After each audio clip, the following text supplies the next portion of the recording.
Imagine your kid is playing outside. The neighbor's basketball hoop is so close, just 2 houses down, that you can hear the ball on the pavement while you're upstairs in your bedroom.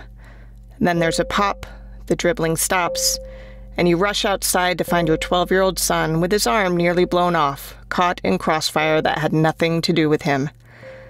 That was LaShonda Green's reality 6 years ago in Detroit. And so is this. She and her son, Michael, continued living in that neighborhood, and no one was ever convicted for the shooting, though police say they know who did it.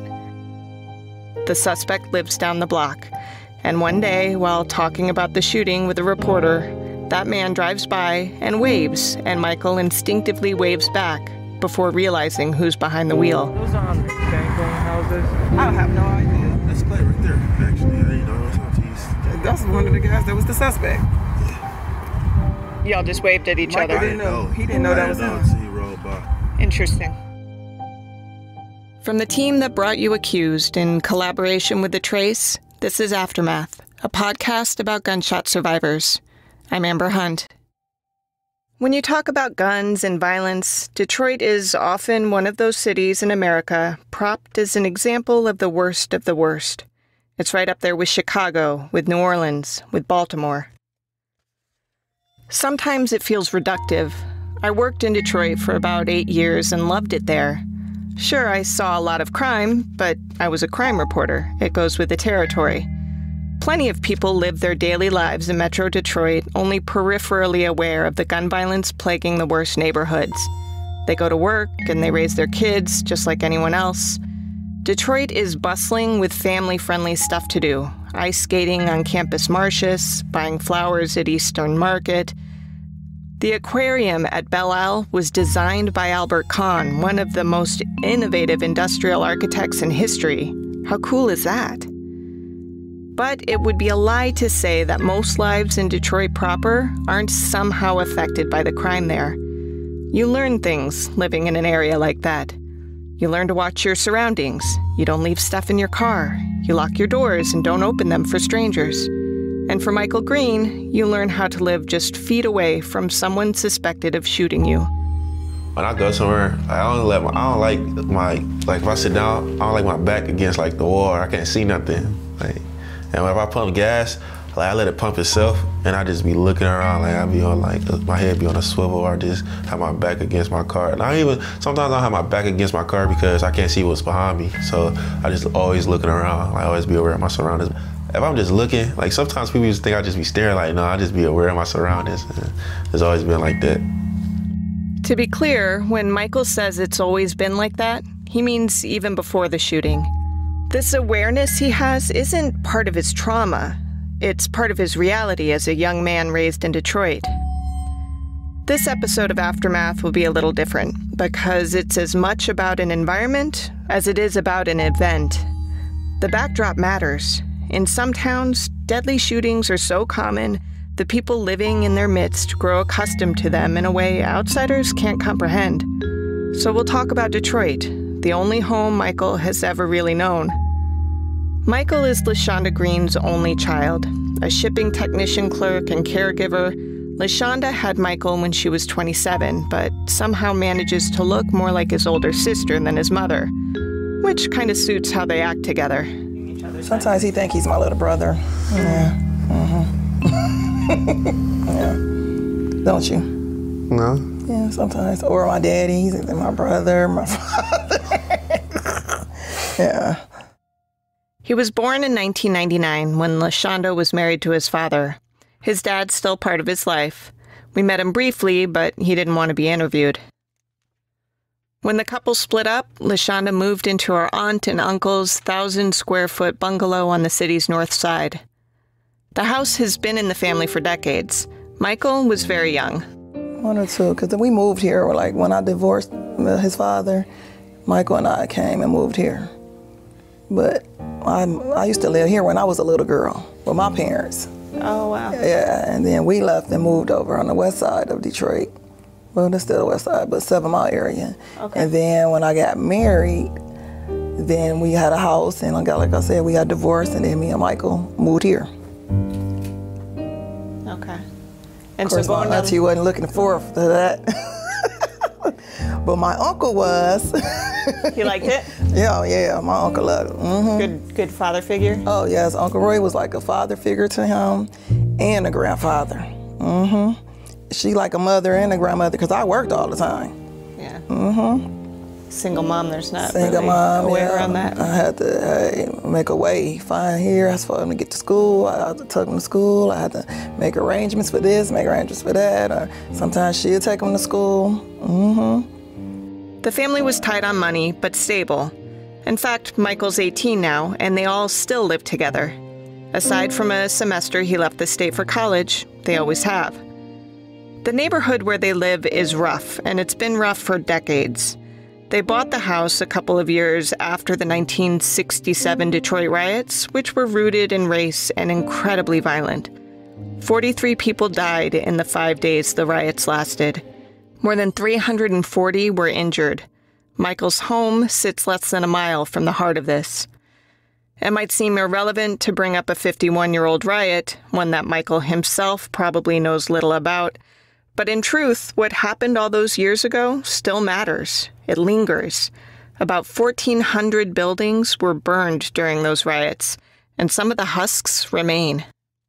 The neighborhood itself was the scene of, a week of arson and looting, and it caused a lot of disruption afterwards. And while the neighborhood 50 years ago was working class and middle class and African American, it became over the decades since '67 a very poor and pretty desperate location. That's Bill McGraw, a retired Free Press reporter who, once upon a time, was my editor there. He's something of a walking encyclopedia on all things Detroit, having co-authored a book called The Detroit Almanac, 300 Years of Life in the Motor City. The '67 riots were no doubt a turning point for the city, but that's not to say they were the singular reason Detroit became a symbol of urban blight. Neighborhoods like Michael's already had been struggling. It's one of the factors that helped lead to the riots in the first place. Changes were happening demographically in Detroit through the 50s and the 60s, and the neighborhood fairly rapidly became African American. Many people moved to that neighborhood from the downtown ghetto that finally was broken up through because of legal means or legal laws that were passed, but also because the city basically took the main black neighborhood in Detroit and turned it into a middle-class housing project for white people. Those folks living downtown moved into Michael's neighborhood. How this plays out for people like Michael and LaShonda is that their blocks are marred with abandoned homes. Some are boarded up, some are burned out. An overgrown lot sits across the street from the family home. If you've got a solid block, and it's been proven now, we've got decades of evidence in Detroit, one abandoned house on a block it's almost a cliche here. It's like a cancer because it starts eating away at the block. The city isn't equipped to tear down destroyed houses in any sort of a timely way. Sometimes houses will sit around for years.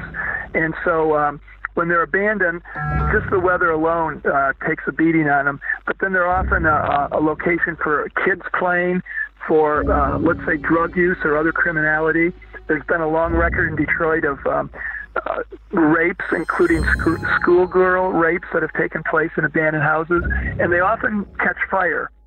Now, none of this was really part of Michael's consciousness in 2012. He was just a kid, and the life he knew in the city was simply normal to him. So some of the houses near his were empty, so what? And that vacant lot across the street? Well, he knew that wasn't the safest place to play. When you're a kid, these things don't stand out if they're part of your daily life. Neither did the sound of gunfire. He wasn't like some people I've interviewed who mistook bullets for firecrackers. Living in his neighborhood, he said, You know the difference. Like, with a firework, it's like you can hear like, it's like a stream noise to it. And like with a gunfire, it's louder. It's way louder. He knew this because that sound was as familiar to him as a dribbling basketball. But let's back up. All right, so let's start with Michael as a little boy. He was very hyper. You know, that is the very first thing his grandfather said, so I'm imagining... He was a very hyper little boy, yes. And he loved playing basketball. He was been playing basketball since he was like really 2. Like every time you get him a ball, like I bought him a basketball rim for Christmas, and he always just had the basketball in his hand. Basketball suited him too. He was a big kid, so big for his age, in fact, that LaShonda often had to tell people, no, he's not slow. He doesn't talk as well as you think he should, because he's a lot younger than you think he is. Teachers thought he might have attention deficit hyperactivity disorder, but Michael says he was mostly just bored. He didn't like sitting still.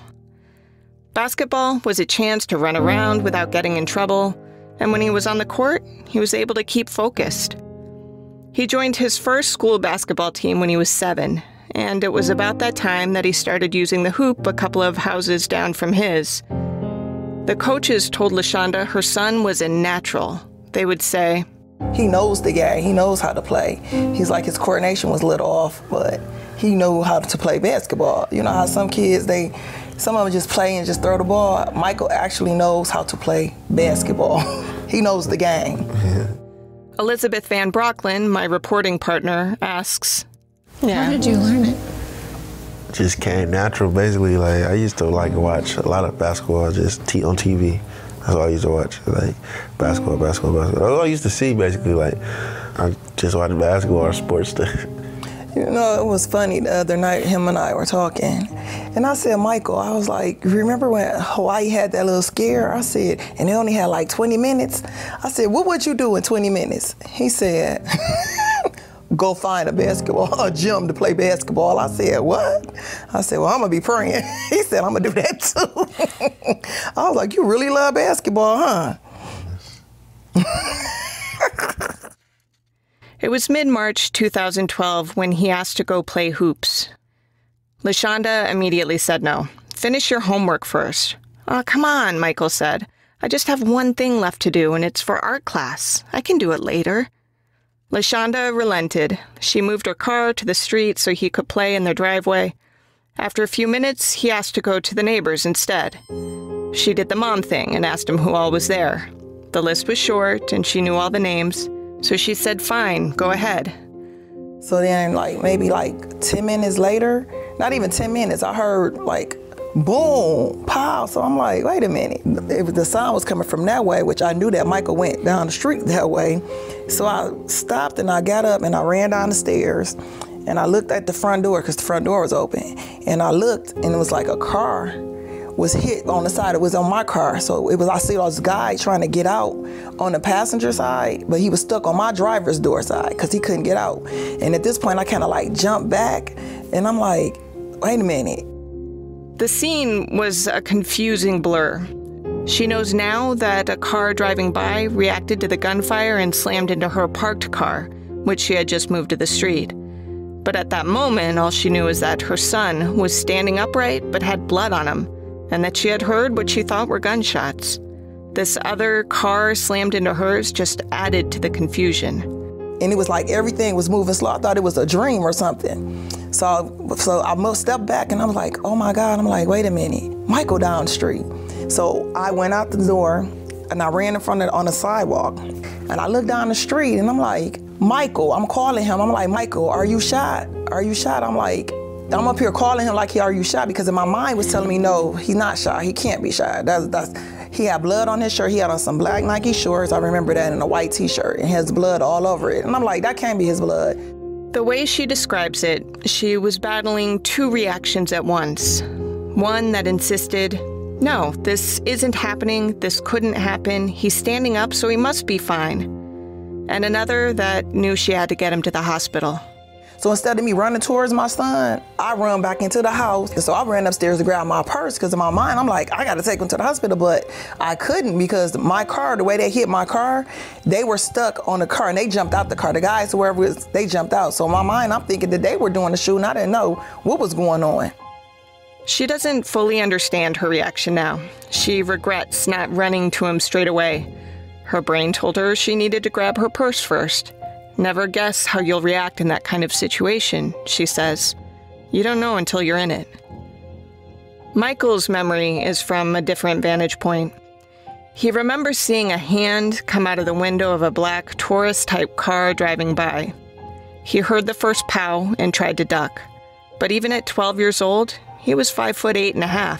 Ducking wasn't easy, and outrunning a bullet isn't possible no matter what you see on TV. He fell to the ground before he knew what was happening.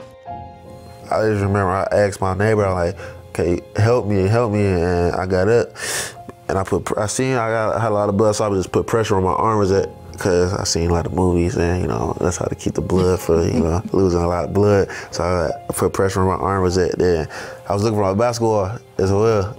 So I got up looking for my basketball as well. Then I got up, I'm like, man, I gotta go home. There's something wrong. I gotta go home. I walked home. Honestly, I feel like I was just in a tunnel vision, like just getting straight home. Like I didn't see nobody in the car. I ain't noticed the car. I ain't noticed the house on the side. But he knew faster than his mom that he'd been shot. He also knew that calling 911 in Detroit was a crapshoot. At the time, the city police were averaging a 30-minute response time to the highest priority calls. A neighbor sprang into action and took both Michael and Mom to the hospital. LaShonda prayed the whole way. The team here at Aftermath is grateful to have Simply Safe as a sponsor of the show. I grew up in a small town in North Carolina, but I've lived in Los Angeles for 10 years now. It was a big change to move to a big city, but it wasn't until my husband and I moved into a ground floor apartment about 6 weeks ago that we realized how important it was to protect ourselves with a home security system. We settled on Simply Safe, and here's why. They obsess over details like no other home security company. Here's an example. Simply Safe has a camera you can control from your phone, but because they want to protect your home and your privacy, the team at Simply Safe came up with this brilliant idea, a privacy shutter for their camera. You can actually hear the shutter click so you know it's closed. There's also a light on it so you can easily tell when it's on. It's that kind of attention to detail that sets Simply Safe apart and keeps your family safe. Simply Safe isn't just home security. It's home security done right. So check out Simply Safe today at simplysafe.com/aftermath. That's simplysafe.com/aftermath to learn more about Simply Safe today. simplysafe.com/aftermath. Nurses and doctors worked quickly when LaShonda rushed her son into the ER. Michael was swiftly shuttled away. His pulse was weak, and he'd lost a lot of blood. LaShonda said a nurse tried to calm her down. And she telling me to calm down. I'm like, no, don't tell me to calm down. You're not understanding. I said, that's my only kid. So I just got on my knees. I just started praying like, God, please don't take my son. Word spread quickly through Michael's family that he was at the hospital. Jesse, his grandfather on his dad's side, rushed over. It was kind of rough. He was really sick from the gunshot, and they had him on some medication. They had him talking all out his head and all that kind of. It was pretty tough. It was rough. At first, things looked bleak. Doctors couldn't find a pulse in his right arm and found an artery was severed. They talked of amputating his arm. He went through emergency surgery to pull an artery from his groin into his arm, and that stabilized him. Once the worst seemed over, Jesse kept his focus by talking to doctors and learning as much as he could about the injury. When I got to the hospital, you kind of get into detail. Well, what happened? What did he get shot at? And they said he had been shot in his right arm, and I know he's left-handed. And then asked what caliber bullet and different things. Because when you get shot, bullets have a lot to do with it. I think he just got shot with a regular bullet, like target bullet. They'll kill you, but they're different from defensive ammunition. Jesse knew this already because he's familiar with guns and ammunition. If he had got shot with a hollow point, one of those hollow point bullets, it probably would have taken his arm right off, you know. But because it was probably those target bullets, it's a little different than getting shot with a hollow point. He's right, according to ballistics expert Jim Janello. Hollow point bullet is a bullet that has a cavity in the front of it, and that cavity is made to expand upon impact with soft tissue. So it works from hydraulic pressures. Our bodies are made up of about 80-something% water. So as the bullet strikes the person, the hollow point itself will expand as it comes in contact with the soft tissue, and it will fold back a portion of that bullet like petals on a flower and create a larger permanent wound cavity. So, Grandpa's right. The bullets matter. Jesse talks more about guns, but before I get to that, humor me this context. I have a habit of mentioning that I used to cover crime in Detroit. It's not that I like reciting my resume. Those 8 years, encompassing the bulk of my 20s, were the most formative of my career. I covered horrific stories, dismemberments, child murders, serial rapists. I remember arriving once to a fresh shooting scene. A 12-year-old boy was on spring break, so he was out and about on a weekday. He got caught in the crossfire between two gangs, and when I arrived, I saw his brains on the sidewalk. As a writer, I look for details, and the one at this scene that utterly broke me that day was that down the block from the shooting, there was a daycare center, and an employee there had placed a child's floral blanket over the slain preteen's body. It's hard to explain to someone who's never lived in an environment like that what seeing that kind of scene time and again does to you. There are other memories that stand out too, like the time I knocked on a door to ask a neighbor questions about a crime, only to have a man answer and warn that he had a gun pointed at me on the other side of the door. I'd best get off his porch, he said. Another time I drove to someone's house for a pretty basic interview, a profile, I think, and I noticed an elderly man pull up behind me in front of his own house. As he got out of his truck, he used the steering wheel for leverage, and I saw that he was juggling a black handgun in the same hand just feet behind me. He wasn't menacing about it, and I knew why he had the gun. He lived in Detroit. Things can get ugly here, and people feel a need to protect themselves. Still, it's unnerving when one of those guns is being casually handled right behind you. I say that as someone who's handled guns before.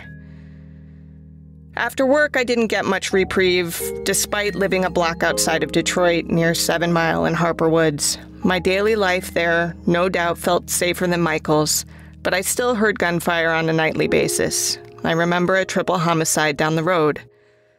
I share all of this because these experiences are not unique when you live in a town that routinely appears on lists for its high murder rates. And it does affect you in many ways you might not even notice initially.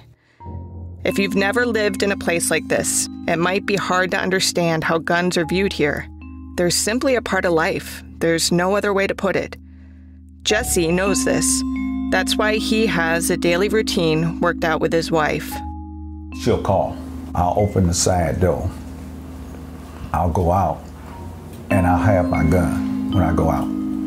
I'll have my gun. Waiting for her to come home? Well, yeah, she'll call, when she As in, so when she gets in the driveway, the walk from the driveway to the house? Right. When she get here, I'll have the gate open. I'll be at the side door, and she'll back up in the gate. I'll come outside, and I'll have my gun in my hand.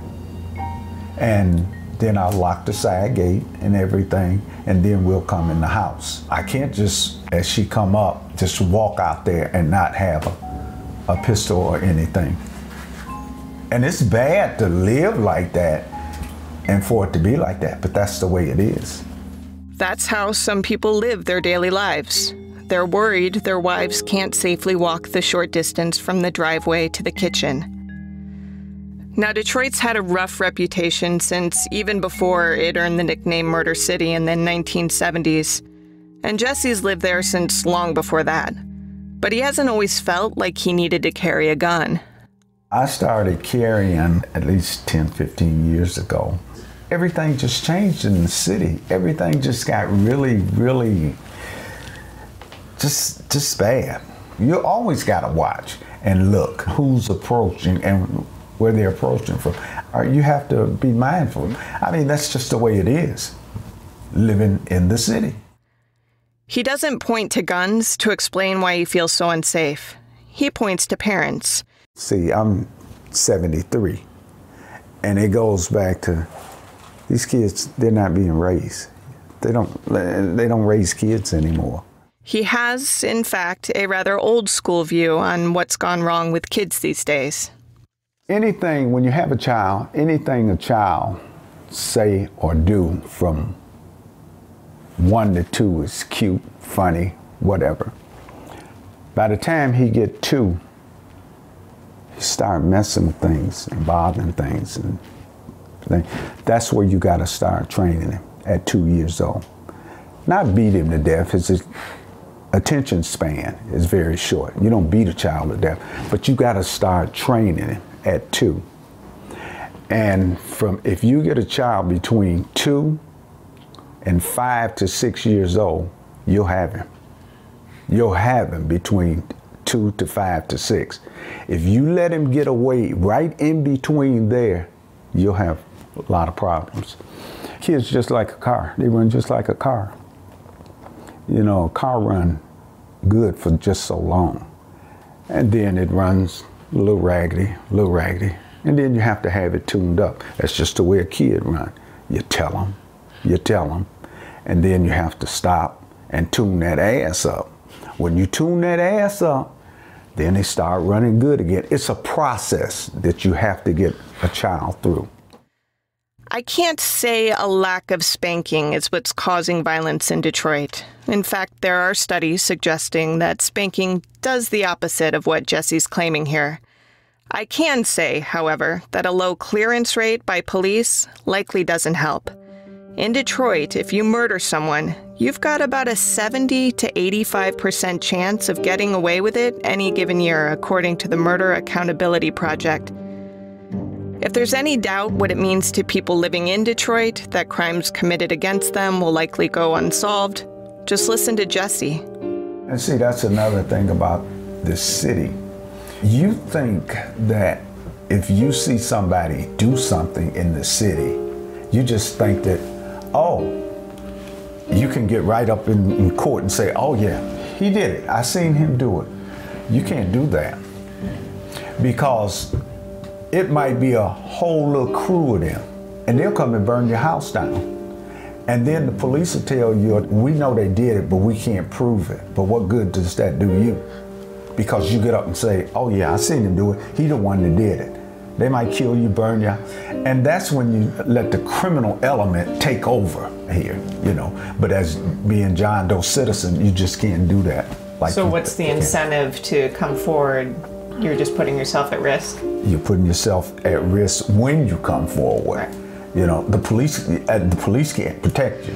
They're not going to sit a car out there to protect you around the clock if you see something and you're a witness to something, you know. So we got a long ways to go. Yeah. We got a long ways to go. Michael's shooting underscores this. Police investigated and arrested 2 young men they said were trying to shoot at rival gang members. Michael was simply collateral damage. The case looked like it was going to trial, but then witnesses failed to appear and the case was dismissed. That's how it ends up that one of the suspects is able to drive by and honk a hello to Michael while he's showing us where he'd been playing ball when he got shot. Those are This isn't the only time Michael's seen the men accused of shooting him. They live nearby and they've had a few run-ins. Those encounters seem to bother Michael more than LaShonda. I see him every day. And how do you feel about it, though? Terrible. Like, it makes me mad sometimes. But my mom try to teach me and say, hey, you have to learn how to forgive, but never forget. Yeah, I mean, because we don't know if that was them that, you know what I'm saying, doing the shooting. So, but if it was, you know, you do have to learn to forgive. Because if that was them that was just doing the shooting, they wasn't shooting at him. Even though, yes, and I still am angry about it, because for the fact if that was you out there, you shouldn't have been out there shooting in the first place. Because what if my son was dead? You know, then we would have had some problems that would not have been good at all. No. One of the suspects wrote Michael a letter that said he was sorry Michael got hurt, but insisted he wasn't the one shooting. I think a lot of parents at this point would ask, why didn't you move away? If you live down the street from someone accused of nearly killing your child, why not up and move? If you're able to ask that question, there's a chance you've got a bit more social mobility and disposable income than many who live in Detroit.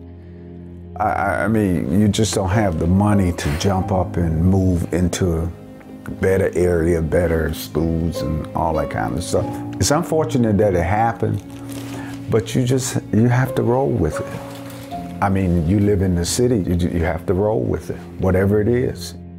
Michael and his mother still live with her aunt and uncle, who have owned their house a long time. As Bill McGraw, the Detroit historian and journalist, says, they're hardly the only people in Detroit who are in that situation. You know, their house probably is not worth that much if they tried to sell it and move. And a lot of people, both white and African-American Detroit, are in that situation. If they bought their house 30, 40 years ago, the value of their house has certainly dropped pretty steadily over the years. Detroit's situation is pretty well documented other places. If somebody wants to dive into it, they can find a more nuanced discussion than I'm going to give. But you hear a lot right now about like a revival, but it's not my sense that that's hitting neighborhoods like you might hope. Is that fair? Yes, that's really fair. There's a really quite incredible revival going on, but it's only going on in about 8 or 9 square miles of Detroit, and Detroit's 140 square miles. Now, that doesn't mean the rest of Detroit is in horrible shape. There's some great, vibrant neighborhoods in Detroit, and there are some neighborhoods that have seen some signs of revival, some neighborhoods. Michael's neighborhood, he says, is definitely not one of those neighborhoods. In general, their neighborhood is, I think it's really fair to say, is still declining. After the shooting, Michael made headlines. A 12-year-old boy playing with friends on his street is caught in the crossfire of 2 rival gangs. He'd been shot in March 2012, just a month after the notorious shooting death of 17-year-old Trayvon Martin, an unarmed high schooler killed while walking through his neighborhood. Civil rights leader Jesse Jackson came to Detroit and spoke with Michael and LaShonda about violence on a talk radio program. Doctors saved Michael's arm with emergency surgery after the shooting. They said he would have to stop playing basketball for a year to heal. Michael said no way. He vowed to be back playing in 2 months, which he did, though he broke open his stitches.